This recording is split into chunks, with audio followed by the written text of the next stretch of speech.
ഈശോമിശിഹായ്ക്ക് സ്തുതിയായിരിക്കട്ടെ. ഈശോയിലേറ്റ സ്നേഹമുള്ളവരെ, സങ്കീർത്തന പുസ്തകം 115 അധ്യായം 12 തിരുവചനം.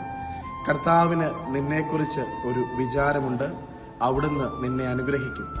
ഇന്ന് വിശുദ്ധ യൗസേപ്പ് പിതാവിന്റെ തിരുനാളാണ്.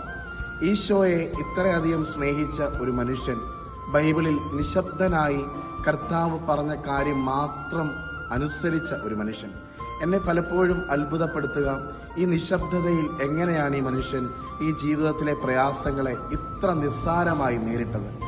എത്ര നിസ്സംഗതയോടുകൂടി ജീവിക്കേണ്ട ഒരു ജീവിതത്തെ ഇത്ര കാര്യഗൗരവമായി എടുത്ത് കർത്താവ് പറഞ്ഞ വഴിയിലൂടെ മാത്രം സഞ്ചരിച്ചപ്പോൾ അനുഗ്രഹമായി മാറിയ ഒരപ്പൻ, അധ്വാനത്തിന്റെ ഫലമറിഞ്ഞ ഒരു മനുഷ്യൻ, വിയർപ്പിന്റെ വിലയറിഞ്ഞൊരു മനുഷ്യൻ, തന്റെ പുത്രനു വേണ്ടി ജീവിതത്തിന്റെ അവസാനം വരെ സ്വപ്നത്തിൽ വെളിപ്പെടുത്തിയ വെളിപ്പാടുകൾക്ക് പിന്നാലെ കർത്താവ് പറഞ്ഞത് മാത്രമനുസരിച്ച് അനുഗ്രഹം പ്രാപിച്ച ആ മനുഷ്യന്റെ തിരുനാളിൽ എന്നെയും നിങ്ങളെയും കർത്താവ് പറഞ്ഞ് ബോധ്യപ്പെടുത്തുന്നു.